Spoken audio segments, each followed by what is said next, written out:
بھینس کی کٹے کی قربانی کرنا جائز ہے یا نہیں ہے؟ یہ سوال قربانی کے ایام میں چند سالوں سے گردش کرتا ہے۔ سب سے پہلی بات یہ نوٹ کر لیں کہ بھینس کی قربانی کے حوالے سے جو اختلاف شروع ہوا ہے علماء کے مابین، وہ تقریباً کوئی نصف صدی سے شروع ہوا ہے۔ اس سے پہلے کبھی یہ اختلاف نہیں ہوا، اس لیے کہ اللہ رب کریم نے قرآن کریم میں جو قربانی کا حکم دیا ہے وَلِكُلِّ أُمَّةٍ جَعَلْنَا مَنسَكًا لِيَذْكُرُوا اسْمَ اللَّهِ عَلَىٰ مَا رَزَقَهُم مِّن بَهِيمَةِ الْأَنْعَامِ، تو اللہ رب کریم نے بہیمۃ الانعام کا ذکر کیا ہے قربانی کے جانوروں میں۔ بہیمۃ الانعام کی تشریح قرآن کریم کے ایک دوسرے مقام پر ہے، قربانی کے حوالے سے نہیں ہے، ویسے ہے کیونکہ وہ مکی آیت ہے اور قربانی والا یہ حکم مدینے کا ہے۔ ویسے لفظ بہیمۃ الانعام کی وضاحت ہے تو وہاں ثمانیۃ ازواج من الضأن اثنین ومن الماعز اثنین ومن البقر اثنین ومن الابل اثنین، تو یہ ان چار اقسام کے، چار بڑی قسموں کے جانوروں کا ذکر کیا ہے، ضأن، معز، ابل اور بکر۔ ضأن میں دو چیزیں آتی ہیں، بھیڑ اور دمبا، یہ دونوں بھی الگ الگ قسمیں ہیں، ایک قسم نہیں ہے، لیکن ضأن کے معنی میں عربی میں دونوں آتے ہیں۔ عربی میں وسعت ہے، اردو میں تنگ نظری ہے، اور عربی میں وسعت ہے، ایک لفظ کے کئی ایک معنی ہوتے ہیں۔ اسی طرح ابل میں اونٹ کی بھی دو قسمیں ہیں، ایک عرب میں یہاں اگرچہ نہیں ہے، وہاں دو قسمیں ہیں، ایک بختی ہے اور ایک عربی ہے، تو وہ دونوں قسمیں آتی ہیں۔ اور لفظ بکر جو ہے اس میں بھی دونوں قسمیں آتی ہیں، ایک جس کو ہم گائے کہتے ہیں اور دوسرا جس کو ہم بھینس کہتے ہیں۔ یہ عربی میں بکر کی تشریح میں یہ دونوں چیزیں آتی ہیں،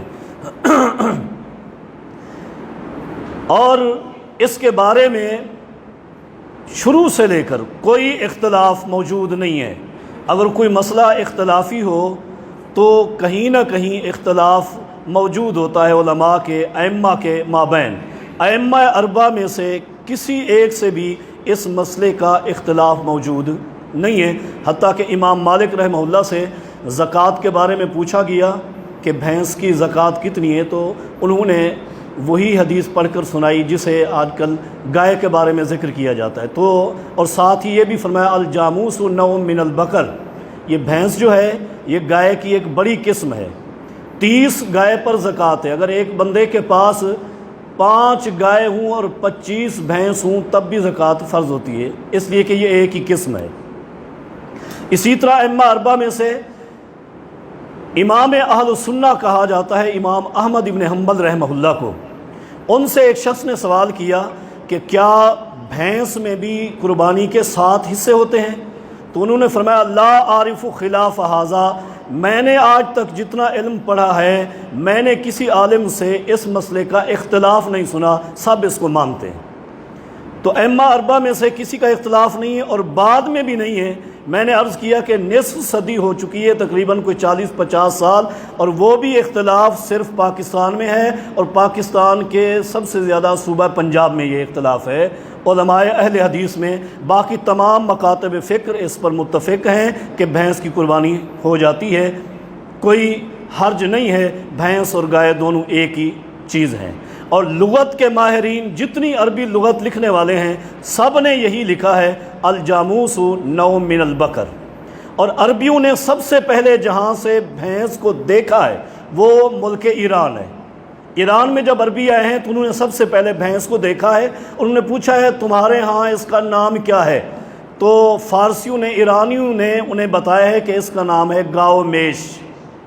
گائے وہ گائے جو بھیڑ کے ساتھ ملتی جلتی ہے، یعنی گائے، انہوں نے بھی یہی گائے کہا ہے، تو عربیوں نے اس کو مانا ہے۔ عرب کے جتنے جید علماء کرام ہیں، سعودی عرب کے، مصر کے تمام علماء کرام اس پر متفق ہیں، اس لیے بھینس کی قربانی ہو جاتی ہے۔ یہ گائے کی قسم ہے، گائے کی طرح ہے، اور شرعی احکام میں قیاس نہیں ہوتا۔ اس لیے زکوٰۃ کا جب بھی آپ پوچھیں گے، میں نے پہلے بھی عرض کیا ہے، بھینس کی اور گائے کی ایک ہی زکوٰۃ ہے۔ زکوٰۃ آپ جانتے ہیں فرض ہے، اور فرض میں کبھی قیاس شریعت میں نہیں چلا جاتا۔ فرض چلاتے ہیں کس پر؟ نص قطعی پر۔ نص قطعی قرآن و سنت کو کہتے ہیں۔ لہٰذا بھینس کی قربانی کرنے میں کوئی حرج نہیں ہے، یہ گائے کی ایک قسم ہی ہے اور وہی جانور ہے، اس میں کوئی حرج نہیں ہے۔ بعض دوستوں نے اس کو فرق کیا ہے، اس فرق میں کئی چیزیں بیان کی ہیں، وقت نہیں ہے۔ ایک چیز یہ بھی بیان کی ہے کہ بھینس اور گائے کی آپس میں چونکہ ملاپ اور جفتی نہیں ہوتا، اس لیے یہ ایک قسم نہیں ہے، تو یہ کوئی شرعی دلیل نہیں ہے، یہ عقل کی دلیل ہے۔ اسی طرح میں یہ کہوں گا کہ گھوڑے اور گدھے کی آپس میں جفتی ہو جاتی ہے، ملاپ ہو جاتا ہے، خچر پیدا ہوتا ہے، تو پھر آپ کیا کہیں گے؟ یہ ایک جنس ہیں۔ ملاپ اگر یہ دلیل ہے ایک جنس کی تو پھر وہ ایک جنس ہوئے، پھر آپ کیا کہیں گے؟ حدیث میں تو گھوڑا حلال ہے، پھر گدھے کو کیا کر دیں؟ حلال کر دیں، خچر کو بھی حلال کر دیں، یا گدھا حرام ہے تو پھر گھوڑے کو حرام کر دیں؟ نہیں، ملاپ ہونا ایک جنس کی شرط نہیں ہے، شریعت نے جس کو جنس کہہ دیا ہے بس جنس ہے، لہٰذا یہ اس کی جنس ہے، اس کی قربانی بلا دریغ کر سکتے ہیں جو شخص کرنا چاہے، زبردستی نہیں ہے۔ مسئلہ یہی ہے کہ اس کی قربانی ہو جاتی ہے۔ وضاحت کا وقت نہیں ہے، لمبی وضاحت کرتا، بہت ساری باتیں۔